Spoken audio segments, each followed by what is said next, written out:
റിമറ്റോയ്ഡ് arthritis ഇത് നമ്മുടെ ജോയിന്റുകളെ സന്ധികളെ ബാധിക്കുന്ന ഒരു അസുഖമാണ്. ഉദാഹരണത്തിന് തൈറോയിഡുമായി ബന്ധപ്പെട്ടിട്ടുള്ള പ്രശ്നം അനുഭവിക്കുന്ന സ്ത്രീകളാണെങ്കിൽ അവർക്കൊരു പക്ഷേ അതിൻ്റെ ഒരു ആഫ്റ്റർ എഫക്റ്റ് ആയിട്ട് ഓട്ടോഇമ്മ്യൂൺ ഡിസോർഡർ ട്രിഗർ ആവാം. ചില പേഷ്യൻസിലാവട്ടെ ഭക്ഷണം കഴിക്കുന്ന പ്രവണത കുറഞ്ഞു വരാറുണ്ട്.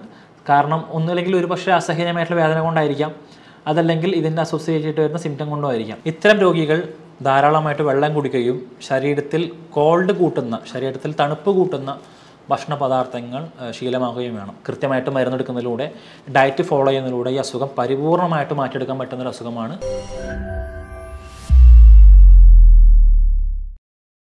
റിമറ്റോയ്ഡ് ആർത്രൈറ്റിസ് അഥവാ ആമവാദം ഇത് നമ്മുടെ സന്ധികളെ ബാധിക്കുന്ന ഒരു അസുഖമാണ്.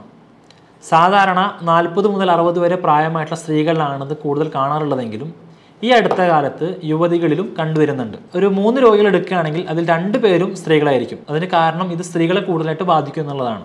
മറ്റുള്ള അസുഖങ്ങളിൽ നിന്ന് വ്യത്യസ്തമായിട്ട് റിമറ്റോയ്ഡ് ആർത്രൈറ്റിസിനെ മാറ്റി നിർത്തുന്നത് ഇതിൻ്റെ ഒരു മൂല കാരണമാണ്. അതായത് സാധാരണ നമുക്കുണ്ടാകുന്ന വേദനകൾ, ഉദാഹരണത്തിന് മുട്ടുവേദനയാവാം, ഊരവേദനയാവാം, അല്ലെങ്കിൽ നടുവേദനയാവാം. ഈ വേദനകൾക്കൊക്കെ തന്നെ ചിലപ്പോൾ കാരണങ്ങളെന്ന് പറയുന്നത് മസിലുമായി ബന്ധപ്പെട്ടതോ നാഡിയുമായി ബന്ധപ്പെട്ടതോ ആയിരിക്കും. അല്ലെങ്കിൽ നമുക്കറിയാം യൂറിക് ആസിഡുമായി ബന്ധപ്പെട്ടിട്ട് വരുന്ന വേദനകളുണ്ട്. എന്നാൽ ഇതിൽ നിന്നെല്ലാം വ്യത്യസ്തമായിട്ട് ആമവാദത്തെ മാറ്റി നിർത്തുന്നത് അതിൻ്റെ കാരണമാണ്. ആമവാദത്തിൻ്റെ പ്രധാനപ്പെട്ട കാരണമായിട്ട് പറയുന്നത് ഓട്ടോ ഇമ്മ്യൂൺ ഡിസോർഡറാണ്. ഓട്ടോ ഇമ്മ്യൂൺ ഡിസോർഡർ എന്ന് പറഞ്ഞു കഴിഞ്ഞാൽ നമ്മുടെ ശരീരത്തിൻ്റെ അകത്ത് എന്തെങ്കിലും ഒരു വസ്തു പുറത്തുനിന്ന് പ്രവേശിച്ചു കഴിഞ്ഞാൽ അതിനെ പ്രതിരോധിക്കാനുള്ള നമ്മുടെ ബോഡിയുടെ തന്നെ ശരീരത്തിൻ്റെ തന്നെ ഒരു മെക്കാനിസമാണ് ഡിഫെൻസീവ് മെക്കാനിസം എന്ന് പറയപ്പെടുന്ന ഇമ്മ്യൂണിറ്റി. ഈ ശരീരത്തിൻ്റെ ഈ മെക്കാനിസം മറ്റു പല കാരണങ്ങൾ കൊണ്ട് നമുക്കതിൽ നിന്ന് തിരിഞ്ഞ് നമ്മുടെ കോശങ്ങൾ തന്നെ ആക്രമിക്കുമ്പോൾ, നമ്മുടെ കോശങ്ങൾ തന്നെ അത് ബാധിക്കുമ്പോഴാണ് ഓട്ടോ ഇമ്മ്യൂൺ ഡിസോർഡർ എന്ന് പറയുന്ന അവസ്ഥ ഉണ്ടാകുന്നത്. അത്തരത്തിലൊരു അവസ്ഥ നമ്മുടെ ശരീരത്തിൽ ഉണ്ടായിക്കഴിഞ്ഞാൽ അങ്ങനെ ബാധിക്കുന്ന ഒരു അസുഖമാണ് റിമറ്റോയ്ഡ് ആർത്രൈറ്റിസ്. ഇത് തുടക്കത്തിൽ വളരെ കുറച്ച് ഭാഗങ്ങളെ മാത്രമേ ഇത് അഫക്റ്റ് ചെയ്യാറുള്ളൂ. പ്രത്യേകിച്ച് നമ്മുടെ കാൽമുട്ട്, അല്ലെങ്കിൽ നമ്മുടെ കൈക്കുഴ, അല്ലെങ്കിൽ കൈമുട്ട് തുടങ്ങിയിട്ടുള്ള ഭാഗങ്ങൾ ആദ്യം ബാധിക്കും. പിന്നീട് കാലം ചെല്ലുന്തോറും അല്ലെങ്കിൽ ഇതിൻ്റെ തീവ്രത കൂടുന്തോറും ശരീരത്തിൻ്റെ മറ്റു പല ഭാഗങ്ങളിലേക്ക് ഇത് വ്യാപിക്കുകയും പ്രത്യേകിച്ച് നമ്മുടെ ഓരോ ജോയിൻറ്റിലും ഒരു ചിക്കൻ ഗുനിയ വന്ന് കഴിഞ്ഞാൽ ഉണ്ടാകുന്ന തരത്തിലുള്ള വേദനകൾ നമ്മുടെ ശരീരത്തിൻ്റെ എല്ലാ ഭാഗത്തും വരുന്നൊരു കണ്ടീഷനാണ് ഈ ക്രോണിക് ആർത്രൈറ്റിസ് എന്ന് പറയുന്നൊരു കണ്ടീഷൻ, അല്ലെങ്കിൽ ആമവാദത്തിൻ്റെ ഒരു ലാസ്റ്റ് സ്റ്റേജ് എന്ന് പറയുന്നത്. അത് മെല്ലെ നമ്മുടെ ദൈനംദിന പ്രവർത്തനങ്ങളെ മൊത്തം തന്നെ താറുമാറാക്കും. പ്രത്യേകിച്ച് നമ്മുടെ വിരലുകളുടെ എല്ലാ ജോയിൻറ്റുകളിലും നീര് വന്ന് കിട്ടും. നമ്മുടെ ശരീരത്തിന് മൊത്തം ഒരു റെഡിഷ്, ഒരു ചുവന്ന നിറത്തിലുള്ള ഒരു ഡിസ്കളറേഷൻ കാണാൻ കഴിയും. എവിടെ ശരീരത്തിൽ തൊടുന്നോ അവിടെയൊക്കെ നീര് വരുന്നൊരവസ്ഥ കാണാം. അങ്ങനെ നമ്മുടെ കാലക്രമേണ നമ്മുടെ ദൈനംദിന കാര്യങ്ങൾ ഒന്ന് ഇരിക്കാനോ നടക്കാനോ അല്ലെങ്കിൽ മുട്ടും മടക്കി താഴെ ഇരിക്കാനോ അല്ലെങ്കിൽ നമുക്ക് വിചാരിക്കുന്ന പോലെ നമ്മുടെ ശരീരം പ്രവർത്തിക്കാനോ നമുക്ക് സാധിക്കാൻ കഴിയാത്ത അവസ്ഥയിലേക്ക് കാര്യങ്ങൾ കൊണ്ടെത്തിക്കും. റിമറ്റോയ്ഡ് ആർത്രൈറ്റിസിൻ്റെ അല്ലെങ്കിൽ ആമവാദത്തിൻ്റെ പ്രധാനപ്പെട്ട ലക്ഷണങ്ങൾ എന്ന് പറയുന്നത് സന്ധികൾ ഉണ്ടാവുന്ന നീരുകെട്ടും വേദനയുമാണ്. അത് ആദ്യം ഏതെങ്കിലും ഒരു പ്രത്യേക ജോയിൻറ്റിലായിരിക്കും. ഒരു പക്ഷേ അത് കാൽമുട്ടിലാവാം, കൈമുട്ടിലാവാം, കൈക്കുഴയിലാവാം. പിന്നീട് കാലക്രമേണ ഇത് മറ്റു പല ഭാഗങ്ങളിലേക്കും വ്യാപിക്കുകയും എല്ലാ സന്ധികളിലും നീരുകെട്ടും വേദനയും വരുന്നൊരവസ്ഥയിലേക്ക് അത് കൊണ്ടെത്തിക്കുകയും ചെയ്യും. പ്രത്യക്ഷത്തിൽ ചിക്കൻ ഗുനിയ വന്ന് പോയ ഒരാൾക്ക് ഉണ്ടാവുന്ന സന്ധിവേദന അതുമായിട്ട് കിടപിടിക്കാവുന്ന തരത്തിലുള്ള വേദനയായിരിക്കും ഈ ആമവാദമുള്ള ആളുകൾക്ക് ഉണ്ടാവാറുള്ളത്. പ്രത്യേകിച്ച് യുവതികളിൽ കാണുമെന്ന് നേരത്തെ പറഞ്ഞു. അപ്പോൾ ഇത്തരം വേദനകൾ തുടക്കത്തിൽ അവർക്ക് വലിയ പ്രശ്നം ഉണ്ടായിരിക്കില്ല. പിന്നീട് അത് കാലക്രമേണ എല്ലാ ജോയിൻറ്റിനെയും ബാധിക്കുന്നത് വഴി അവരുടെ ദൈനംദിന കാര്യങ്ങൾ കൂടി അവതാളത്തിലാവുന്നൊരവസ്ഥയിലേക്ക് ഇത് കൊണ്ടെത്തിക്കും. ഈ ജോയിൻറ്റുകളിൽ നീരുകെട്ട്, അതുപോലെ അസഹനീയമായിട്ടുള്ള വേദന, ജോയിൻറ്റുകൾ മടക്കാനുള്ള പ്രയാസം, തൊടുമ്പോഴുള്ള വേദന, ഇതൊക്കെ അപ്പുറത്തേക്ക് ഈ സന്ധികളിൽ വരുന്ന സ്റ്റിഫ്നെസ്, അതായത് സന്ധികൾ ബലം വെക്കും, അതൊരു അവസ്ഥയും കൂടി കണ്ടുവരാറുണ്ട്. നമ്മൾ ആഗ്രഹിക്കുന്ന പോലെ നമ്മുടെ സന്ധികൾ തിരിക്കാനോ അതുപോലെ കൈ ഇങ്ങനെ മറിക്കാനോ കുഴയ്ക്കാനോ ഉള്ള ബുദ്ധിമുട്ടുകൾ നമുക്ക് കണ്ടുവരാറുണ്ട്. ഇതിൻ്റെ ഒരു പ്രത്യേകതയാണ്. ഇതുപോലെ തന്നെ ആമവാദം പിടിക്കപ്പെട്ട ആളുകൾക്ക്, റിമറ്റോയ്ഡ് ആർത്രൈറ്റിസ് പിടിക്കപ്പെട്ട ആളുകളുടെ സ്കിൻ ടെക്സ്ചറിൽ ഒന്നും കൂടി ഹോട്ട്നെസ് കൂടുതലായിരിക്കും. നമ്മൾ തൊട്ട് കഴിഞ്ഞാൽ ഒരു ടെമ്പറേച്ചർ ഫീൽ ചെയ്യാറുണ്ട്. ചില പേഷ്യൻസിലാവട്ടെ ഇതിൻ്റെ ഒരു ആഫ്റ്റർ സ്റ്റേജ് ആയിട്ട് നൊഡ്യൂൾസ് ഫോം ചെയ്യാറുണ്ട്. അഥവാ ഒരു മണികൾ പോലെ നമ്മുടെ ജോയിൻറ്റുകളിൽ മുളച്ചു വരാറുണ്ട്. അതാണെങ്കിൽ തൊട്ട് കഴിഞ്ഞാൽ അസഹനീയമായിട്ടുള്ള വേദനയും കണ്ടുവരാറുണ്ട്. ഇത്തരം ചെക്കപ്പിലൂടെ നമുക്കത് മനസ്സിലാക്കാൻ പറ്റും. എന്നാൽ സ്പെസിഫിക് ആയിട്ട് RA ഫാക്ടർ എന്ന് പറയുന്ന ടെസ്റ്റുകൾ ചെയ്ത് തന്നെ നമുക്കിത് ഏതാണ്ട് പോസിറ്റീവായിട്ട് ഫലം വരാറുമുണ്ട്. അപ്പോൾ നമുക്കിത് ഉറപ്പിക്കാം ഇത് റിമറ്റോയ്ഡ് ആർത്രൈറ്റിസ് വന്ന കണ്ടീഷനാണെന്നുള്ളത്. ഓട്ടോ ഇമ്മ്യൂൺ ഡിസോർഡർ ആണെന്ന് നേരത്തെ പറഞ്ഞു കഴിഞ്ഞു. ഓട്ടോ ഇമ്മ്യൂൺ ഡിസോർഡർ വരാൻ പല കാരണങ്ങളുണ്ട്. ഒരു പക്ഷേ അത് ജെനറ്റിക് ആയിരിക്കാം, അല്ലെങ്കിൽ മറ്റെന്തെങ്കിലും കാരണം കൊണ്ട് ഓട്ടോ ഇമ്മ്യൂൺ ഡിസോർഡർ ട്രിഗർ ചെയ്യുന്നതാവാം.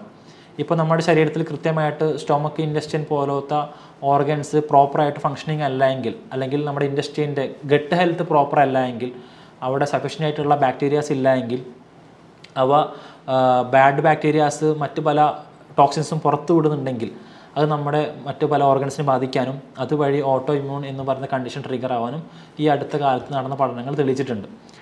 അപ്പോൾ ചില കേസുകൾ നമ്മുടെ ഈ പറയുന്ന പ്രശ്നങ്ങളുമായിട്ട് കൂട്ടിക്കെട്ടാവുന്നതാണ്. ഉദാഹരണത്തിന് തൈറോയിഡുമായി ബന്ധപ്പെട്ടിട്ടുള്ള പ്രശ്നം അനുഭവിക്കുന്ന സ്ത്രീകളാണെങ്കിൽ അവർക്കൊരു പക്ഷേ അതിൻ്റെ ഒരു ആഫ്റ്റർ എഫക്റ്റ് ആയിട്ട് ഓട്ടോ ഇമ്മ്യൂൺ ഡിസോർഡർ ട്രിഗർ ആവാം. നേരെ തിരിച്ചും സംഭവിക്കാം. ചില ആളുകൾക്ക് സെറട്ടോണിൻ എന്ന് പറയുന്ന ഹോർമോണിൻ്റെ കുറവ് കൊണ്ട് സംഭവിക്കാം. മറ്റു ചില ആളുകൾക്ക് ഡോപ്പമിൻ്റെ പ്രശ്നം കൊണ്ടായിരിക്കാം, അല്ലെങ്കിൽ എൻഡോർഫിൻ എന്ന് പറയുന്ന ഹോർമോണിൻ്റെ പ്രശ്നം കൊണ്ടായിരിക്കാം. അതൊന്നുമല്ല എങ്കിൽ ഈ പറയുന്ന ഗട്ട് നമ്മുടെ കുടലുമായി ബന്ധപ്പെട്ടിട്ടുള്ള സ്ഥലത്ത് പ്രോപ്പറായിട്ടുള്ള ബാക്ടീരിയാസ് ഇല്ലാത്തതിൻ്റെ പ്രശ്നമായിരിക്കാം, തൈറോയ്ഡ് കൊണ്ടായിരിക്കാം. ഇതെല്ലാം കൊണ്ടും ഓട്ടോ ഇമ്മ്യൂണിലേക്ക് അത് മെല്ലെ അത് കൊണ്ടെത്തിക്കാം. മറ്റ് വേദനകളിൽ നിന്ന് ഇതിന് വ്യത്യസ്തമാക്കുന്നത്, അല്ലെങ്കിൽ മറ്റ് അസുഖങ്ങളിൽ നിന്ന് റുമറ്റോയ്ഡ് ആർത്രൈറ്റിസിനെ വ്യത്യസ്തമാക്കുന്നത് മറ്റ് ചില കാരണങ്ങൾ കൂടിയാണ്. ഉദാഹരണത്തിന് ഇതിനുണ്ടാവുന്ന നൊക്ടേണൽ ഫീവർ അഥവാ രാപ്പനി എന്ന് മലയാളത്തിൽ പറയും. ഇത്തരം പേഷ്യൻസിന് പൊതുവെ രാത്രി ഒരു തരം ഫീവർ വരാറുണ്ട്. പ്രത്യക്ഷത്തിൽ ചിലപ്പോൾ അത് യഥാർത്ഥമായിട്ട് ഫീവർ പുറത്തേക്ക് വന്നോളന്നില്ലെങ്കിൽ പോലും അവർക്ക് അകത്തൊരു ചൂട് ഫീൽ ചെയ്യാറുണ്ട്. അത്തരം ആളുകൾക്ക് ഫാൻ ബുദ്ധിമുട്ടായിരിക്കും രാത്രി ഇടുന്നത്. അതല്ലെങ്കിൽ അവർക്ക് മൂടി പൊതിച്ചൊക്കെ എടുക്കേണ്ടി വരും. അല്ലെങ്കിൽ തണുപ്പ് സമയത്ത് അവർക്ക് ഇതിൻ്റെ വേദന അസഹനീയമായിട്ടായിരിക്കും. പ്രത്യേകിച്ച് ഒരു ഡിസംബർ സമയത്തേക്ക് ഇതിൻ്റെ ഒരു ഇൻറ്റൻസിറ്റി തീവ്രത കൂടുതലായിട്ട് കാണാൻ കഴിയും. എന്നാൽ ചില ആളുകൾക്ക് ഇതിൻ്റെ ഒരു സ്കിന്നിൻ്റെ കളർ റെഡിഷിലേക്ക്, അല്ലെങ്കിൽ നല്ല ചുവന്തൊടുത്ത രീതിയിലേക്ക് അവരുടെ സ്കിന്നിൻ്റെ കളർ മാറാറുണ്ട്. ചില പേഷ്യൻസിലാവട്ടെ ഭക്ഷണം കഴിക്കുന്ന പ്രവണത കുറഞ്ഞു വരാറുണ്ട്. കാരണം ഒന്നുമില്ലെങ്കിൽ ഒരു പക്ഷേ അസഹനീയമായിട്ടുള്ള വേദന കൊണ്ടായിരിക്കാം, അതല്ലെങ്കിൽ ഇതിൻ്റെ അസോസിയേറ്റ് ആയിട്ട് വരുന്ന സിംറ്റം കൊണ്ടും ആയിരിക്കാം. ഭക്ഷണം അവർക്ക് അധികം കഴിക്കാൻ ഈ അസുഖം മൂലം സാധിക്കാതെ വരാറുണ്ട്. ആ അസുഖം മൂർച്ഛിക്കുന്നത് മൂലം ഭക്ഷണം കഴിക്കുന്നത് കുറയുകയും അതുവഴി ഇവരുടെ വെയിറ്റ് ലോസ് നടക്കുകയും ചെയ്യും. അതായത് ഈ അസുഖം മൂർച്ഛിക്കും തോറും ഇവരുടെ വിശപ്പ് കുറയുകയും അതിൻ്റെ ഫലമായിട്ട് ഇവരുടെ ബോഡി വെയിറ്റ് കുറയുന്ന ഒരു അവസ്ഥയും കണ്ടുവരാറുണ്ട്. അപ്പോൾ ഇത്തരം ഒരുപാട് സൈൻ ആൻഡ് സിംറ്റംസ് കൂടി ചേർന്ന ഒരു കണ്ടീഷനാണ് റുമറ്റോയ്ഡ് ആർത്രൈറ്റിസ് എന്ന് പറയുന്ന ആമവാദം. അതിനകത്ത് വെറും വേദന മാത്രമല്ല, നീരുകെട്ട് വരാം, ജോയിൻറ്റുകൾ സ്റ്റിഫ് ആവുന്നതാവാം, ബലം വെക്കുന്നതാവാം, അതല്ലെങ്കിൽ നൊഡ്യൂൾസ് എന്ന് പറയുന്ന മുഴകൾ കൈക്കുഴയിലും അല്ലെങ്കിൽ മറ്റു സ്ഥലങ്ങളിലും മുഴകൾ വരുന്നതാവാം, അതല്ലെങ്കിൽ ഈ പറയുന്ന പോലെ വിശപ്പില്ലായ്മയാവാം, ശരീരം മൊത്തം നീരെടുത്ത പോലത്തെ ഒരു അവസ്ഥയാവാം, അതുമല്ലെങ്കിൽ ശരീരത്തിൻ്റെ സ്കിൻ ടെക്സ്ചർ മാറി ഒരു റെഡിഷ് കളറിലേക്ക് വരുന്നതാവാം, രാപ്പനി ആവാം, അതല്ലെങ്കിൽ ഈ പറയുന്ന പോലെ ഒരു ടെമ്പറേച്ചർ എപ്പോഴും ഒരു പനിയുള്ള പോലത്തെ ഒരു ഫീൽ ആവാം. അപ്പോൾ ഇത്തരം ഒരുപാട് സൈൻ ആൻഡ് സിംറ്റംസ് ലക്ഷണങ്ങൾ കൂടി ചേർന്ന ഒരു ഓട്ടോ ഇമ്മ്യൂൺ ഡിസോർഡറാണ് ആമവാദം എന്ന് പറയുന്ന റുമറ്റോയ്ഡ് ആർത്രൈറ്റിസ്. ഈ ലക്ഷണങ്ങൾ തന്നെ പ്രധാനമായിട്ടും നമ്മൾ ശ്രദ്ധിക്കണം മറ്റൊരു കാര്യം, ഇത്തരം രോഗികൾക്ക് രാവിലെ ഉറക്കത്തിൽ നിന്ന് എഴുന്നേറ്റ് കഴിഞ്ഞാൽ അവരുടെ മൊത്തം സന്ധികളും ഒരു സ്റ്റിഫായിട്ടുള്ളൊരവസ്ഥ ഉണ്ടാവാറുണ്ട്. അതായത് മൊത്തം ബലം വെക്കുന്ന പോലെ. പിന്നീട് അവർക്ക് ഈ അസഹനീയമായിട്ടുള്ള വേദന കാരണം ഇത് മെല്ലെ നിവർത്തി അവരുടെ ഡെയിലി കാര്യങ്ങൾ, അവർ ദൈനംദിനം ചെയ്യുന്ന പ്രവർത്തികളിലേക്ക് മടങ്ങുമ്പോൾ ഈ ജോയിൻറ്റുകൾ ഒന്ന് സ്മൂത്ത് ആവുകയും പിന്നീട് അതങ്ങനെ ഒരു വളരെ വൃത്തിയോടുകൂടി പോവുകയും ചെയ്യും. എന്നാൽ അവർ കുറച്ച് നേരം പിന്നെയും റെസ്റ്റ് എടുത്ത് പിന്നെ അവർ കാര്യങ്ങളിലേക്ക് നീങ്ങുമ്പോൾ ഈ പഴയ പോലത്തെ വേദന പിന്നെയും വരാനുള്ള സാധ്യത കൂടുതലാണ്. അപ്പോൾ ഈ ഒരു പ്രശ്നം കൂടെ ഇതിൻ്റെ അകത്ത് നമ്മൾ കണ്ടുവരാറുണ്ട്. അപ്പോൾ ഇത്തരം രോഗികൾ ശ്രദ്ധിക്കേണ്ട പ്രധാനപ്പെട്ട കാര്യങ്ങളെന്ന് പറയുന്നത് അവർ ശരീരത്തിൽ ഉഷ്ണം കൂട്ടുന്ന ഭക്ഷണപദാർത്ഥങ്ങൾ പാടെ ഒഴിവാക്കുക എന്നുള്ളതാണ്. പ്രധാനമായിട്ടും പച്ചക്കറികളിൽ മുരിങ്ങ, കയ്പ പോലത്തെ ശരീരത്തിൽ ഉഷ്ണം കൂട്ടുന്ന ഭക്ഷണപദാർത്ഥങ്ങൾ ഒഴിവാക്കേണ്ടതുണ്ട്. അതുപോലെ മത്സ്യങ്ങളിലാണെങ്കിൽ മീനിലായാൽ മത്തി, അയില പോലത്തെ മത്സ്യങ്ങൾ പാടെ അവഗണിക്കേണ്ടതുണ്ട്. അതുപോലെ വഴുതനങ്ങ നമ്മൾ ഒഴിവാക്കേണ്ടതുണ്ട്. ഇനി മീറ്റിലാണെങ്കിൽ ചിക്കൻ, ബീഫ് തുടങ്ങിയിട്ടുള്ള ശരീരത്തിൻ്റെ ഹീറ്റ് കൂട്ടുന്ന ഫുഡ് ഐറ്റംസും ഒഴിവാക്കേണ്ടതുണ്ട്. അപ്പോൾ നമ്മൾ ശരീരത്തിൽ ഉഷ്ണം കൂട്ടുന്ന അല്ലെങ്കിൽ നമ്മുടെ ബോഡി ഹീറ്റ് ടെമ്പറേച്ചർ വർദ്ധിപ്പിക്കുന്ന എല്ലാ ഭക്ഷണ പദാർത്ഥങ്ങളും കംപ്ലീറ്റ് ആയിട്ട് അവോയ്ഡ് ചെയ്യണത് വളരെയധികം ഇതിന് ഗുണം ചെയ്യും. അതുപോലെ തന്നെ പേഷ്യൻസിന് സ്മോക്കിംഗ് അല്ലെങ്കിൽ ആൽക്കഹോളിസം, മദ്യപാനം, പുകവലി തുടങ്ങിയിട്ടുള്ള എന്തെങ്കിലും ദുശ്ശീലങ്ങളുണ്ടെങ്കിൽ അതും ഇതിൻ്റെ കൂടെ പാടെ അവഗണിക്കേണ്ടതാണ്. നമ്മളത് ചെയ്യുന്നതോറും നമ്മുടെ അവസ്ഥ കൂടുതൽ മോശമാവുകയും കൂടുതലത് പെയിൻഫുള്ളിലേക്കായിട്ടുള്ള ഒരു കണ്ടീഷനിലേക്ക് അത് നീങ്ങുകയും ചെയ്യും. ഇത്തരം രോഗികൾ ധാരാളമായിട്ട് വെള്ളം കുടിക്കുകയും ശരീരത്തിൽ ശരീരത്തിൽ തണുപ്പ് കൂട്ടുന്ന ഭക്ഷണ പദാർത്ഥങ്ങൾ ശീലമാക്കുകയും വേണം. ഇതെല്ലാവർക്കും ബാധകമല്ല. ശരീരം ഓൾറെഡി തണുത്ത പ്രകൃതമുള്ള ആളുകൾ ഇത് കഴിക്കുന്നത് വഴി, തണുത്ത ഭക്ഷണം കഴിക്കുന്നത് വഴി അവർക്കൊരു പക്ഷേ ശ്വാസ സംബന്ധമായിട്ടുള്ള ബുദ്ധിമുട്ട് വന്നേക്കാം.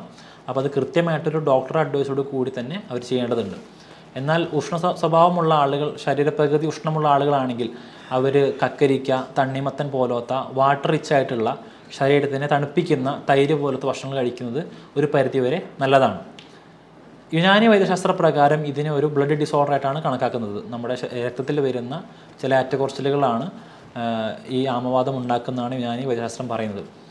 നമ്മൾ ചില ആളുകൾ ഇപ്പോൾ സ്ഥിരമായിട്ട് മൈലോയിഡ് ആർത്രൈറ്റിസിന് പെയിൻ കില്ലർ കഴിക്കുന്ന ആളുകളായിരിക്കും. അവർ ചിലപ്പോൾ ഹെവി ഡോസ് ആയിട്ടുള്ള പെയിൻ കില്ലേഴ്സ് കഴിക്കുന്നുണ്ടാവും. പക്ഷെ അവർ ഈ മരുന്ന് എപ്പോൾ നിർത്തുന്നോ അപ്പോൾ അവർക്ക് ഈ പഴയ കണ്ടീഷനിലേക്ക് തിരിച്ചു വരാറുണ്ട്. അതിന് പ്രധാനപ്പെട്ട കാരണം എന്ന് പറയുന്നത് ലക്ഷണങ്ങൾ ചികിത്സിക്കുന്നതിന് പകരം ഇതിൻ്റെ മൂലകാരണത്തെ ചികിത്സിക്കുന്നില്ല എന്നുള്ളതാണ്. യുനാനി വൈദ്യശാസ്ത്രം ചികിത്സിക്കുന്നതാവട്ടെ ഇതിന് മൂലകാരണത്തെയാണ്. പ്രധാനമായിട്ടും ഇതിന് വരുന്നത് ബ്ലഡ് ഡിസോർഡർ കൊണ്ടായതുകൊണ്ട് തന്നെ അത് ക്ലിയർ ആക്കുന്നത് വഴി ഈ അസുഖം 1 മാസം മുതൽ 3 മാസം വരെ സിവിയാരിറ്റി അനുസരിച്ചിട്ട് ഓരോ രോഗിക്കനുസരിച്ചിട്ട് വ്യത്യാസപ്പെട്ടേക്കാം. കൃത്യമായിട്ട് മരുന്നെടുക്കുന്നതിലൂടെ, ഡയറ്റ് ഫോളോ ചെയ്യുന്നതിലൂടെ ഈ അസുഖം പരിപൂർണമായിട്ട് മാറ്റിയെടുക്കാൻ പറ്റുന്നൊരു അസുഖമാണ്. ഈ വിഷയവുമായി ബന്ധപ്പെട്ട് നിങ്ങൾക്ക് എന്തെങ്കിലും സംശയങ്ങളുണ്ടെങ്കിൽ താഴെ കാണുന്ന നമ്പറിൽ ബന്ധപ്പെടാം, കമൻറ്റിൽ ചോദിക്കാം. മറ്റൊരു വീഡിയോ ആയിട്ട് നമുക്ക് വീണ്ടും കാണാം. Thank you.